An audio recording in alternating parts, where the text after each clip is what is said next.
قال موسیٰ لأخیہ ہارون اخلفنی فی قومی، اور کہا موسیٰ نے اپنے بھائی ہارون سے کہ تو میرے قوم میں میری خلافت کر، میرا خلیفہ بن، واصلح اور اصلاح کر، ولا تتبع سبیل المفسدین، اور فساد کرنے والوں کی راہ کی پیروی نہ کرنا۔ ولما جاء موسیٰ لمیقاتنا، اور جب موسیٰ آیا ہمارے میقات میں، وکلمہ ربہ، اور موسیٰ سے اس کے رب نے کلام کیا، قال رب ارنی انظر الیک، موسیٰ نے کہا کہ اے میرے رب تو مجھے دکھا کہ میں تیری طرف نگاہ کروں، نظر کروں۔ قال لن ترانی، موسیٰ کے رب نے کہا کہ تو مجھے ہرگز نہیں دیکھے گا، ولکن انظر الی الجبل فإن استقر مکانہ فسوف ترانی، لیکن تو نظر کر پہاڑ کی طرف، اگر پہاڑ اپنی جگہ ٹکا رہا تو ان قریب تو مجھے دیکھ لے گا۔ فلما تجلی ربہ للجبل جعلہ دکا، جب موسیٰ کے رب نے تجلی کی پہاڑ کے لیے، یعنی موسیٰ کا رب ظاہر ہو گیا، جلی ہو گیا، منجلی ہو گیا پہاڑ کے لیے، تو جعلہ دکا، اس کو شق کر دیا، جعلہ دکم وخر موسیٰ صعقا، اور موسیٰ بے ہوش ہو کر گر پڑا۔ فلما افاق قال سبحانک تبت الیک وانا اول المؤمنین، جب موسیٰ کو افاقہ ہوا تو اس نے کہا تیری ذات پاک ہے، انی تبت الیک، میں تیری بارگاہ میں توبہ کرتا ہوں، وانا اول المؤمنین، اور میں اول المؤمنین ہوں، سب سے پہلا ایمان لانے والا ہوں۔ اللہم صل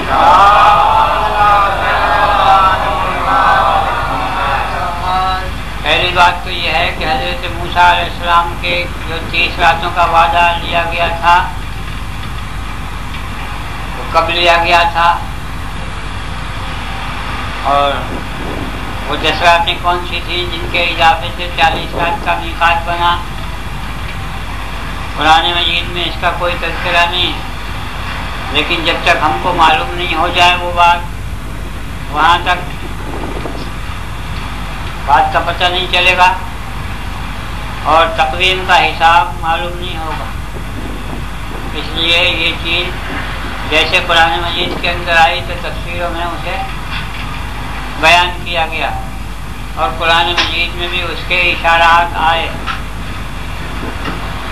تو کس طرح سے تفسیروں میں بیان کیا گیا کہ 30 راتوں کا معاملہ ہے اور اس کے ساتھ 10 راتوں کا معاملہ ہے۔ یہ 10 راتیں اگر شامل کر لی جاتی ہیں تو سال گویا تقریباً شمسی ہو جاتا ہے، اور اگر یہ 10 راتیں نکال دی جاتی ہیں تو پھر سال قمری ہو جاتا ہے، یعنی سال کے اندر 12 مہینے اور 1 عشرہ اگر ہے تو سال شمسی ہے، اور اگر صرف 12 مہینے ہیں، عشرہ نہیں ہے اس کے اندر، تو وہ سال قمری ہے۔ تو یہ کب ہوا اس کے لیے حدیث میں بھی ذکر ہے اور قرآن میں بھی۔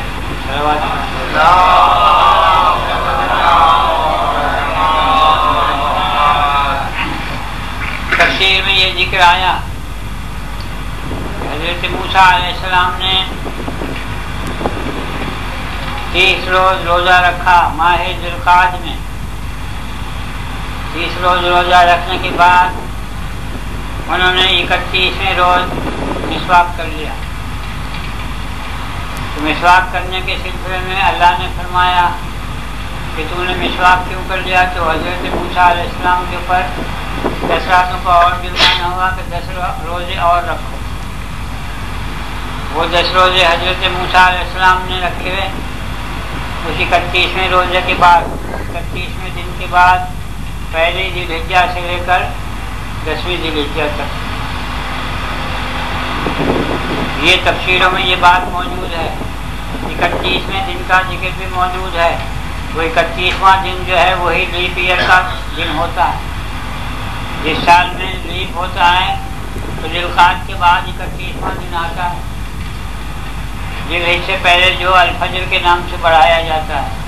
لہذا یہ 31 دن کا حساب اور 10 دن کا حساب جو تفسیروں کے اندر لکھا ہوا ہے اس سے یہ بات معلوم ہو گئی کہ اس سال بھی لیپ کا سال تھا اور ذوالقعدہ اور ذوالحجہ کے بیچ میں وہ لیپ کا دن پڑا تھا، تب وہ 31واں دن مکمل ہوا.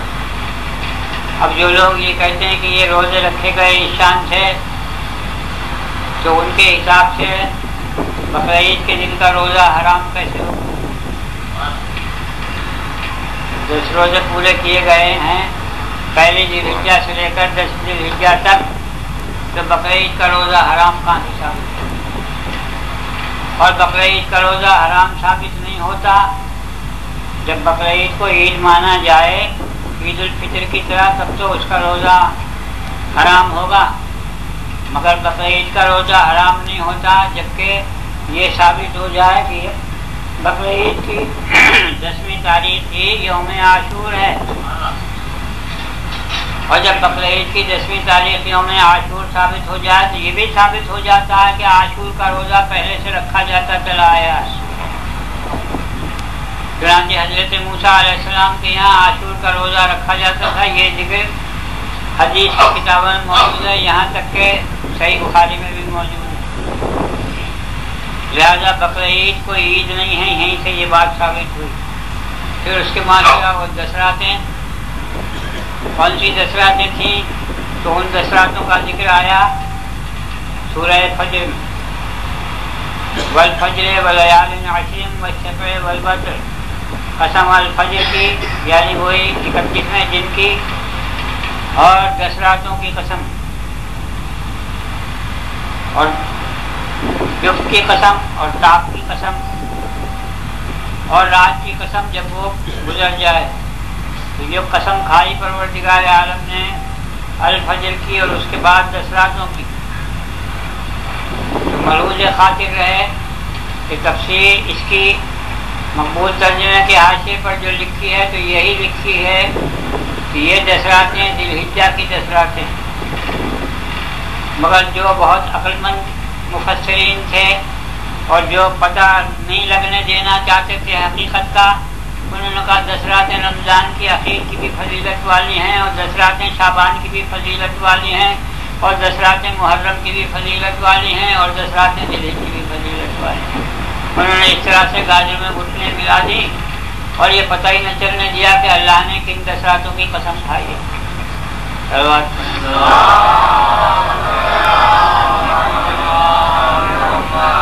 تب آپ ہی بتائیے یہ کچھ اچھی کوشش ہوئی؟ التباس کر دینا، حقیقت کو چھپا دینا کوئی اچھی کوشش نہیں. تو پھر خاص نقطہ یہ ہے کہ یہ سب راتیں تو بتا دی کہ رمضان کی بھی 10 راتیں ہیں قابل احترام اور عظمت والی، اور شعبان کی بھی 10 راتیں ہیں عظمت والی، اور محرم کی بھی 10 راتیں ہیں، اور ذوالحجہ کی بھی 10 راتیں ہیں. لیکن تفسیر اہل بیت میں یہ آیا کہ اس سورہ کا دوسرا نام سورہ حسین ہے. جب اس کا دوسرا نام سورہ حسین ہے تو معلوم ہوا کہ یہ 10 راتیں وہی 10 راتیں ہیں جن کا تعلق امام حسین علیہ السلام سے. اب یہاں سے یہ تحقیق شروع ہوتی ہے کہ 10 راتیں تو یہ امام حسین علیہ السلام کی ہوئیں، لیکن حکم یہ ہوا حدیث کے اندر کہ ذوالحجہ کا مہینہ جب شروع ہو جائے تو پہلی تاریخ سے لے کر 10ویں تاریخ تک 2 رکعت نماز پڑھو ہر رات میں، اور اس کے اندر یہ آیت تلاوت کرو وَوَعَدْنَا مُوسَىٰ 30 لَيْلَةً وَأَتْمَمْنَاهَا بِعَشْرٍ فَتَمَّ مِيقَاتُ رَبِّهِ 40 لَيْلَةً. یہ مفاتیح الجناح میں دیکھ لیں. لہذا مفاتیح الجناح میں جو یہ ہدایت کی گئی، اس ہدایت سے یہ بات واضح ہو گئی کہ ذوالحجہ ہی کی 10 راتیں وہ ہیں جو حضرت موسیٰ علیہ السلام کی میقات کے لیے چنی گئی تھی. اتممناہا بعشر والی بات جو آئی وہ ذوالحجہ ہی کی 10 راتیں ہیں جن کے ذریعے سے حضرت موسیٰ علیہ السلام کا میقات مکمل ہوا تھا. سوال صرف اس میں یہ باقی رہتا ہے کہ کیا وہ 10 راتیں ذی الحجہ کی جوڑی گئی تھیں ذوالقعدہ کے ساتھ، یا وہ ذی الحجہ کی 10 راتیں ذی الحجہ ہی کی 30 راتوں کے ساتھ جوڑی گئی تھیں؟ یہ 40 رات کا میقات جو پورا ہوا حضرت موسیٰ علیہ السلام کا، تو قرآن مجید سے یہ ثابت ہوتا ہے کہ وہ 10 راتیں میقات کے شروع کی، اخیر کی نہیں۔ ذوالقعدہ میں تو میقات کے لیے گئے ہی نہیں حضرت موسیٰ علیہ السلام۔ حضرت موسیٰ علیہ السلام میقات کے لیے گئے یکم ذی الحجہ کو، یکم ذی الحجہ کو گئے تو حضرت موسیٰ علیہ السلام سے وعدہ جو تھا وہ 11ویں ذی الحجہ سے تھا۔ کیا دلیل؟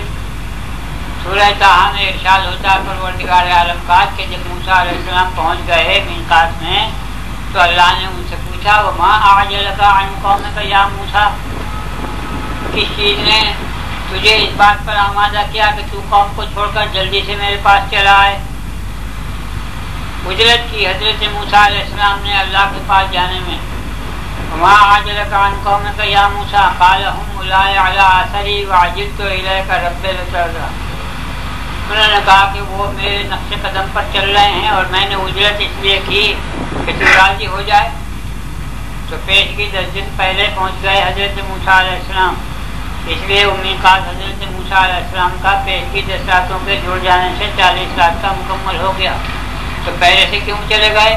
پہلے سے اس لیے چلے گئے کہ مہینہ جب شروع ہو رہا یکم سے تو انہوں نے سوچا یہ 10 دن جو نکل گئے یہ 10 دن بھی میرے وہیں پورے ہو جائیں، اس لیے چلے گئے، ورنہ کوئی وجہ اور دوسری آپ نہیں بتا سکتے کہ آغاز چونکہ یہاں سے ہو رہا تھا اس لیے 10 رات پیشتر حضرت موسیٰ علیہ السلام، تو وہ 10 راتیں تھیں ذی الحجہ کی، اور وہ 10 راتیں ذی الحجہ کی جو تھیں انہیں کی اللہ نے قسم کھائی والفجر ولیال عشر میں، اور مفسرین نے اقرار کیا کہ یہ 10 راتیں ذی الحجہ کی، اور یہ بھی اقرار ہو گیا تفسیر اہل بیت میں کہ یہ سورہ کا نام سورہ حسین ہے۔ اور اگر آپ نہ مانتے ہو تو مضمون پڑھ لیں، والفجر ولیال عشر والشفع والوتر واللیل اذا یسر هل فی ذلک قسم الذی حجر ألم تر كيف فعل ربك بعاد إرم ذات العماد التي لم يخلق مثلها في البلاد وثمود الذين جابوا الصخر بالواد وفرعون ذي الأوتاد الذين طغوا في البلاد فأكثروا فيها الفساد فصب عليهم ربك صوت عذاب۔ تو اللہ نے کیا بیان کیا اس سورے میں؟ ظالموں کا انجام بیان کر رہا کہ دیکھو سمود کے ساتھ اللہ نے کیا کیا، اور عاد کے ساتھ اللہ نے کیا کیا، اور فرعون ذی الأوتاد کے ساتھ اللہ نے کیا کیا، سب کے اوپر اس نے اپنے عذاب کا کوڑا بجایا۔ یہ کیوں ذکر کر رہا ہے؟ یہ اس لیے ذکر کر رہا ہے تاکہ امام حسین علیہ السلام کو تسلی دے، امام حسین علیہ السلام کی تسلی کے لیے یہ ذکر ہو رہا ہے۔ اور اسی سورہ کے اندر آگے جا کر یزید کا ذکر بھی آتا ہے۔ یزید کا ذکر کس طرح سے آتا ہے؟ یوم یتذکر الانسان وانیٰ لہ الذکریٰ، وہ دن آئے گا تو وہ انسان اس دن نصیحت پکڑے گا، مگر اس کو نصیحت پکڑنے سے کیا فائدہ ہوگا؟ فَيَوْمَئِذٍ لَا يُعَذَّبُ عَذَابَهُ أَحَدٌ وَلَا يُوثَقُ وَثَاقَهُ أَحَدٌ، تو اس دن جیسا اس شخص کو عذاب کیا جائے گا کسی کو عذاب نہیں کیا جائے گا، اور جیسا اسے باندھا جائے گا ایسا کسی کو نہیں باندھا جائے گا۔ اب تلاش کر لیجئے کہ کون ایسا شخص ہے اللہ کی نظر میں جو سب سے زیادہ ظالم ہے کہ جس کو اللہ زیادہ سے زیادہ عذاب کرے گا۔ آپ کی نظر میں کوئی بھی ہو، واقعات یہ بتاتے ہیں کہ یزید ظالم ہے۔ اگر امام حسین مظلوم ترین انسان ہے تو یزید ظالم ترین انسان ہے، نتیجہ نکل آتا ہے۔ اسی لیے آپ تو لعنتیں کہیں بھی کرتے پھریں، لیکن اللہ نے خاص طور پر جو لعنت کرائی ہے وہ یزید پر۔ جس پیغمبر کبھی میدان کربلا کی طرف سے گزر ہوا تو اس پیغمبر کو کوئی نہ کوئی تکلیف پہنچی، اور تکلیف پہنچی تو اس نے استغفار کیا اور رویا پروردگار کی بارگاہ میں کہ مجھ سے کیا خطا سرزد ہوئی، تو اللہ کی طرف سے خطاب ہوا کہ کوئی خطا تم سے سرزد نہیں ہوئی، لیکن یہ جگہ ایسی ہے کہ یہاں ہمارا ایک پیارا شہید کیا جانے والا ہے، ایک مظلوم یہاں قتل کیا جانے والا ہے جو ہم کو بہت پیارا ہے، تو ہم نے چاہا کہ تمہیں بھی اس کی تکلیف میں ہم کچھ شریک کریں۔ پھر اس کے بعد اللہ نے امام حسین علیہ السلام کا تفصیل سے ذکر کیا اس پیغمبر سے، ہر ایک پیغمبر سے جس کا بھی گزر ہوا. تو پیغمبر نے سوال کیا کہ پھر ہم کیا کریں؟ تو خطاب ہوا کہ لعین سماوات و ارض، یزید کے اوپر لعنت کرو. تو یزید کا لقب ہے لعین سماوات و ارض، کہ اس کے اوپر لعنت کرو. لہٰذا یہ 10 راتیں جو میقات موسیٰ کی شروع کی ہیں وہ ذوالحجہ کی 10 راتیں ہیں، اور وہی امام حسین علیہ السلام سے تعلق رکھتے ہیں. ورنہ جس مہینے کو لوگ محرم کر کے مناتے ہیں اس مہینے کی 10ویں کا کہیں ذکر نہیں ہے کہ یہ قربانی کا دن ہے. کسی جگہ سے یہ ثابت نہیں کر سکتے کہ وہ یوم قربانی ہے. اور جب امام حسین علیہ السلام کی قربانی کی اتنی اہمیت رکھتی ہے کہ پہلے سے اس کا ذکر ہوتا چلا آتا ہے، اور اللہ سارے پیغمبروں کو امام حسین کا مرثیہ سناتا چلا آتا ہے، سب کو اطلاع دی جا رہی ہے اور پیشین گوئیاں ہو رہی ہیں، تو وہ تاریخ جس میں کہ یہ شہادت واقع ہونے والی ہے اس کی اہمیت کا کوئی ذکر نہیں ہوتا. آپ جسے عاشور محرم کہہ رہے ہیں اس کا تو کہیں ذکر ہی نہیں آیا، کوئی پیشین گوئی نہیں ہے اس کے بارے میں. ذوالحجہ کی 10ویں تاریخ وہ ہے جس کا نام یوم قربانی ہے.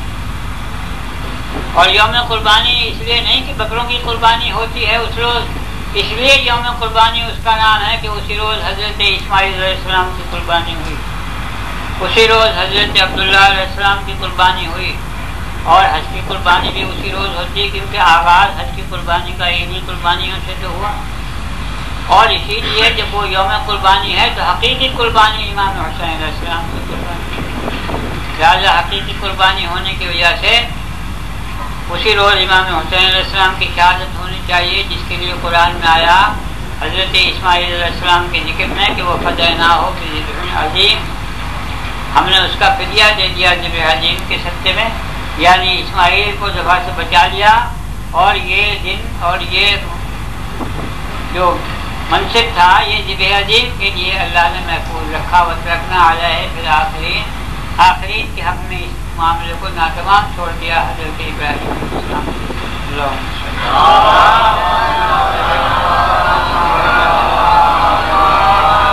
اب یہ مسئلہ بھی قابل غور ہے کہ حضرت موسیٰ علیہ السلام جب طور سینا کے اوپر پہنچے، کوہ طور کا لفظ جو بولا جاتا ہے وہ غلط ہے، کیونکہ طور کے معنی خود پہاڑ کے، نام نہیں پہاڑ کا بلکہ طور معنی پہاڑ اور نام ہے سینا. تو طور سینا یعنی سینا کا پہاڑ. حضرت موسیٰ علیہ السلام جب طور سینا پر پہنچے تو جا کر انہوں نے سوال کیا کہ رب ارنی انظر الیک، اے میرے رب تو مجھے دکھا کہ میں تیری طرف نظر کروں. انظر الیک، نظر کے ساتھ لفظ الہ، حرف الہ استعمال کیا حضرت موسیٰ علیہ السلام نے، مگر لوگ اس الہ کو ناقص قرار دیتے ہیں، یعنی کہتے ہیں کہ اگر نظر کے ساتھ الہ کا لفظ استعمال کیا جائے تو اس سے یہ ثابت نہیں ہوتا کہ وہ چیز نظر آ گئی جس کو دیکھا جا رہا ہے. مگر حضرت موسیٰ کا جو کلام ہے وہ یہ ثابت کر رہا ہے کہ نظر، کسی کی طرف نظر کرنے کے معنی یہ ہے کہ وہ چیز سامنے نظر آ رہی ہے، ورنہ انظر الیک کہنا بیکار تھا. انہوں نے کہا مجھے تو دکھا کہ میں تیری طرف نگاہ کروں، یعنی تو میرے سامنے موجود ہو اور میں تجھے دیکھ رہا ہوں. تو لوگوں نے یہ معنی کیوں کی، یہ تعویل کیوں کی؟ یہ تعویل اس لیے کی کہ دوسری جگہ ارشاد ہوا کہ وجوہ یومئذ ناظرۃ الی ربھا ناظرہ، کہ قیامت کے روز کچھ چہرے پرسند ہوں گے، حشاش بشاش ہوں گے، اپنے رب کی طرف نظر کر رہے ہوں گے. تو مولویوں نے وہاں تعویل کی کہ رب کی طرف نظر کر رہے ہوں گے تو ضروری نہیں کہ رب نظر آ گیا ہوگا، ان کو دیکھ رہے ہوں گے. اس لیے انہوں نے ایک مثال گھڑ لی کہ نظر تو الی الہلال فلما رہو، میں نے ہلال کی طرف نظر کی تو مجھے دکھائی نہیں دیا. تو بھائی نظر تو الی الہلال ہی غلط ہے عبارت. ہلال کی طرف نظر کی، جب ہلال ہے ہی نہیں تو طرف ہلال کی کہاں ہوئی؟ لہٰذا الی الہلال کا لفظ تو صادق ہی جب آئے گا جب ہلال سامنے موجود ہو اور اس کی طرف نظر کی جائے. تو قیامت کے روز جو رب نظر آنے والا ہے اہل سنت نے تو تسلیم کر لیا کہ رب نظر آئے گا، مگر شیعوں کی سمجھ میں یہ بات نہیں آئی کہ رب نظر آئے گا، اس لیے وہ تعویلوں میں لگ گئے، اور اہل سنت نے کہہ دیا کہ اللہ نظر آ جائے گا۔ تو دونوں اپنی اپنی جگہ پر غلط فہمی میں مبتلا ہو گئے۔ حالانکہ جو رب نظر آنے والا ہے وہ وہی رب ہے جو موسیٰ سے ہم کلام ہو رہا تھا، اور جس کے لیے امیر المومنین علیہ السلام نے ارشاد فرمایا کہ یہ علامات ظہور ہیں، 10 علامات بتائیں ظہور کی، جب یہ 10 علامات پوری ہو جائیں گی فَعِندَ ذَلِكَ تَوَقَّعُوا ظُهُورَ مَنْ كَلَّمَ مُوسَىٰ مِنَ الشَّجَرِ عَلَى الطُّورِ، جب یہ 10 نشانیاں پوری ہو جائیں تو اس وقت توقع کرنا اس ہستی کے ظہور کی جس نے طور پر درخت کے اوپر سے موسیٰ سے کلام کیا تھا۔ لہذا بتا دیا کہ وہ رب آنے والی ہستی ہے، وہ رب جس سے موسیٰ نے کلام کیا تھا، اور جب آنے والی ہستی ہے تو وہ جو حشاش اور بشاش چہرے ہوں گے وہ اپنے رب کو دیکھیں،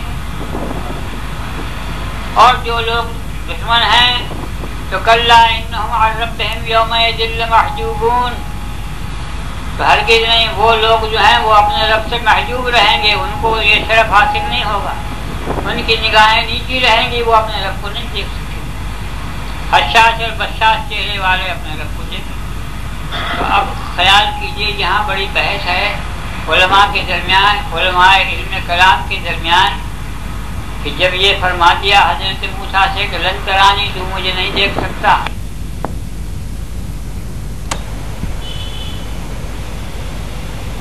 یہ کیوں فرمایا کہ لیکن نظر کر پہاڑ کی طرف، اگر پہاڑ اپنی جگہ ٹکا رہا تو عنقریب تو مجھے دیکھ لے گا۔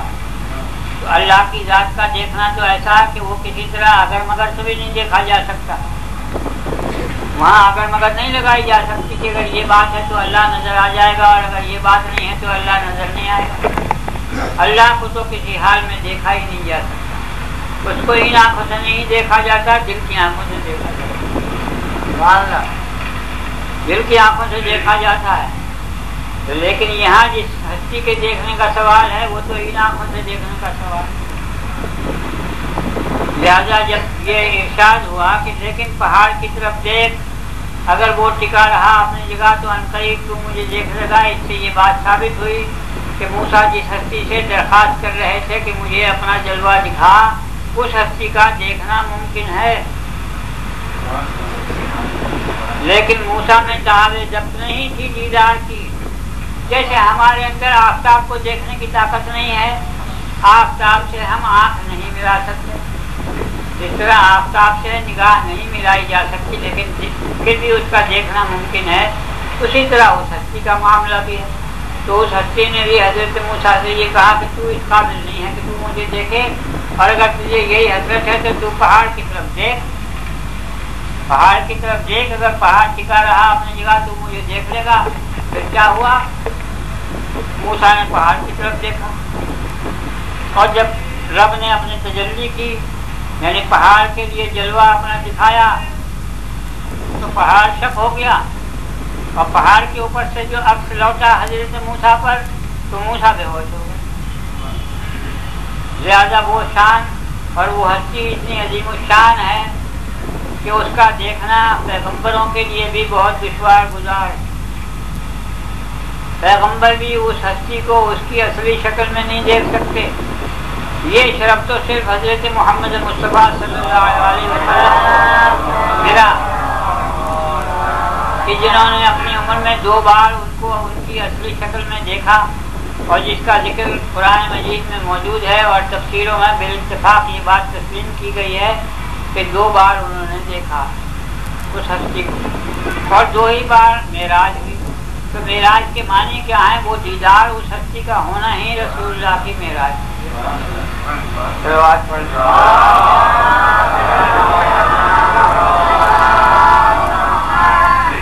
تو اس طرح سے رسول اللہ کی معراج تو اس ہستی کا دیکھنا ہوا، اور وہ ہستی کی شان جو ہے کیونکہ اللہ کا نائب ہے وہ، اس لیے اللہ کبھی اپنا ذکر کرتا ہے، مراد وہی ہستی ہوتی، یہاں تک کہ لفظ اللہ بھی استعمال ہو جاتا ہے۔ هل ينظرون إلا أن يأتيهم الله في ظلل من الغمام والملائكة وقضي الأمر وإلى الله ترجع الأمور. لوگ نہیں انتظار کر رہے مگر اس بات کا کہ آئے اللہ ان کے پاس بادلوں کے سائے میں اور فرشتے آئیں اور فیصلہ ہو جائے معاملے کا اور اللہ کی طرف ہی سارے معاملات لوٹائے جائیں گے. تو یہاں اللہ لفظ اللہ کے ساتھ آمد کا ذکر ہوا کہ اللہ آئے گا. تو اللہ آئے گا کس طرح سے آئے گا اللہ؟ اور فرشتے آئیں گے اللہ کے ساتھ. تو یہاں بتایا کہ اللہ آئے گا فرشتوں کے ساتھ. دوسری جگہ فرمایا کہ یوم یقوم الروح والملائکۃ صفا، جس دن قیام کرے گا روح اور ملائکہ سب بستہ ہوں گے، یعنی ظہور کرے گا روح اور ملائکہ سب بستہ ہوں گے. تیسری جگہ فرمایا کہ وہ جا ربک والملک صفا صفا، اور تیرا پروردگار آئے گا اور فرشتے سب در سب آئیں گے. لہذا یہاں رب کے آنے کا بتا دیا. تو ان سب آیتوں کو ملانے کے بعد نتیجہ یہی نکلتا ہے کہ اللہ تو آنے جانے سے بلند اور بالا ہے، کیونکہ آنا جانا تو اس ہستی کے لیے ہے جو پہلے سے نہ موجود ہو. اللہ تو ہر جگہ موجود ہے. جب ہر جگہ موجود ہے تو کسی جگہ سے جانا بھی اس کے لیے ممکن نہیں ہے اور کسی جگہ آنا بھی اس کے لیے ممکن نہیں. آنا اور جانا تو اس ہستی کے لیے ہے جو ہر جگہ ہر وقت موجود نہیں ہے. لہٰذا وہ آ بھی سکتی ہے اور وہ جا بھی سکتی ہے. تو اس لیے اس سب آیتوں کو جب آپ جمع کریں گے تو آپ کو معلوم ہو جائے گا کہ آنا اور جانا کس کے لیے ذکر ہو رہا ہے. لہذا پروردگار عالم کا دیدار کا جن کو تمنا ہے وہ دیدار بھی اسی ہستی کا کریں گے. اور یہی ہستی قیامت کے روز فیصلہ کرنے والی ہے. جو کچھ بھی فیصلہ ہوگا وہ یہی ہستی کرے گی. دائیں طرف کے لوگ جہنم میں جائیں گے، بائیں طرف کے لوگ دائیں طرف کے لوگ جنت میں جائیں گے، بائیں طرف کے لوگ جہنم میں جائیں گے، جیسا بائبل کے اندر آیا. اور قرآن مجید میں بتایا گیا کہ جن کو دائیں ہاتھ میں نام عمل ملے گا وہ جنت میں جائیں گے، اور جن کو بائیں ہاتھ میں نام عمل ملے گا وہ جہنم میں جائیں گے. تو سب چیزیں قرآن مجید کے اندر پروردگار عالم نے بیان فرماتی ہے. اب ایک بات یہاں باقی رہتی ہے، وہ بھی بڑی عظیم الشان بات ہے کہ مسلمان حضرت کی فضیلت کے سلسلے میں اولیت پیش کرتے ہیں ہر بات میں. کہ اول المسلمین کا لقب حضرت کے لیے آیا، اول العابدین کا لقب حضرت کے لیے آیا. تو جب وہ اول العابدین ہیں اور وہ اول المسلمین ہیں تو معلوم ہوا کوئی ان سے اول ہو ہی نہیں سکتا. یہ اولیت جو ہے دراصل قرآن مجید کو سمجھنے کی ضرورت ہے. اول المسلمین کا لفظ رسول اللہ کے لیے جو استعمال ہوا وہ ازل کے لیے استعمال نہیں ہوا، دنیا کے لیے استعمال ہوا. کیسے؟ فرمایا کہ قل اننی ہدانی ربی الی صراط مستقیم دینا قیما ملت ابراہیم حنیفا وما کان من المشرکین. کہہ دے کہ مجھے اللہ نے ہدایت کی ہے صراط مستقیم کی طرف، جو دین قیم ہے، جو ملت ابراہیم حنیف ہے، اور وہ مشرکین میں سے نہیں تھے. تو معلوم ہوا کہ جس دین کی طرف اللہ نے رسول اللہ کو ہدایت کی ہے وہ دین ابراہیم ہے. اور وہ دین ابراہیم کی مزید تفصیل بعد والی آیت میں آتی ہے کہ قل ان صلاتی و نسکی و محیای و مماتی للہ رب العالمین لا شریک لہ وبذالک امرت وانا اول المسلمین.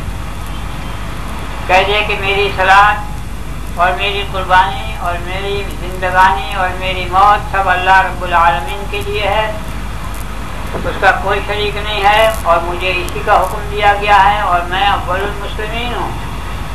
تو اول المسلمین جو ہوئے رسول اللہ، تو جب اللہ نے انہیں اس اسلام کی طرف ہدایت کی جو ملت ابراہیم ہے، اس ہدایت پانے کے بعد ہی تو رسول اللہ اول المسلمین ہوئے.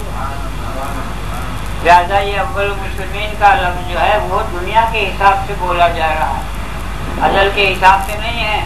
ازل کے حساب سے تو وہ اول النبیین میثاقم و آخرہم مبعوثا ہیں، میثاق نبیین میں سب سے پہلے ہیں اور بے شک کے سلسلے میں العابدین کی بعثت کے سلسلے میں سب سے اخیر میں ہے. صلوات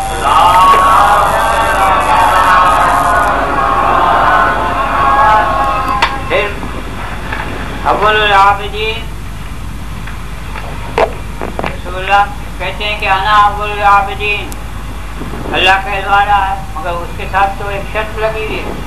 قل ان کان للرحمن ولد فانا اول العابدین، کہہ دے کہ اگر رحمان کی کوئی بیٹا ہوتا تو میں اول العابدین ہوں. تو رحمان کی کوئی بیٹا نہیں ہے تو آپ اول العابدین بھی نہیں. جب شرط یہ لگائی گئی کہ اگر رحمان کی کوئی بیٹا ہوتا تو میں اول العابدین ہوں، لہٰذا فاتح شرط فاتح المشروط، رحمان کی کوئی بیٹا نہیں ہے، لہٰذا آپ اول العابدین.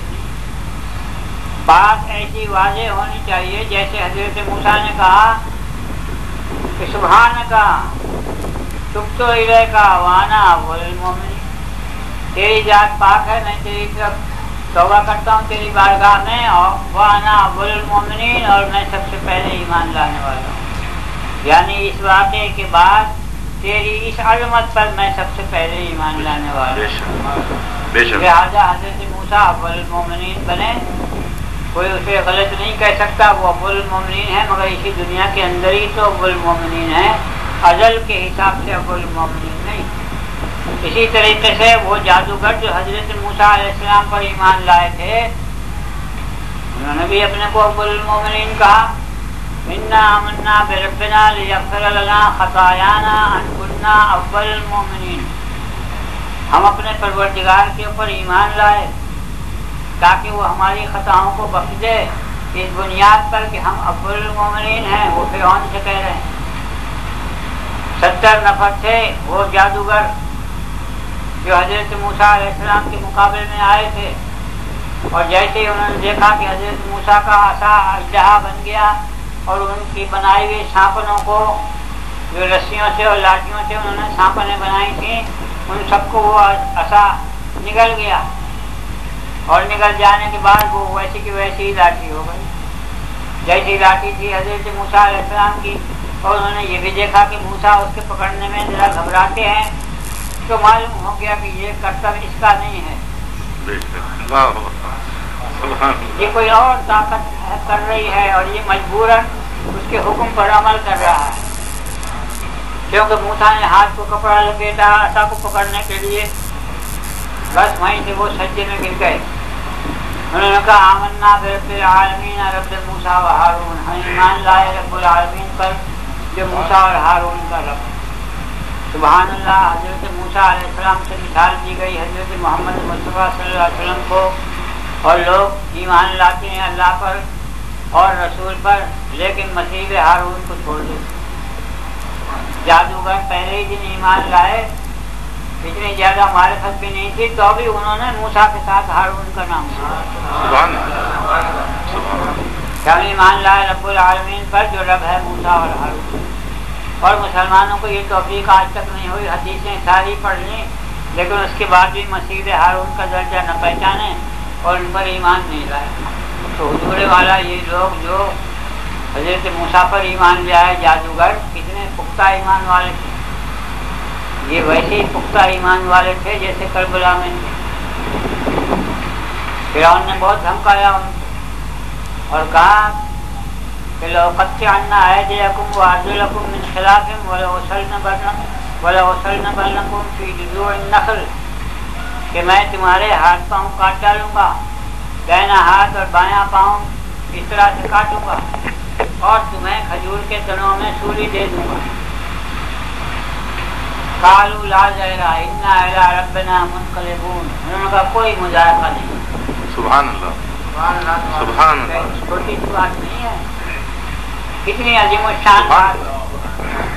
لا ضير، کوئی مذائقہ نہیں. انا إلى ربنا منقلبون، ہم اپنے رب کی طرف لوٹنے والے. تو پھر صبح کو ایمان لائے تھے اور شام تک جنت میں چلے، ایک ہی دن میں سب کے سب. یہ مثال کربلا کے میدان میں پوری ہوئی، کیونکہ رسول اللہ مسیح موسیٰ ہیں، تو موسیٰ کے ہاں جو بات پوری ہوئی 70 نفروں نے شہادت پائی اس طرح سے ایک دن میں، وہ ایک دن میں میدان کربلا میں شہادت پائی.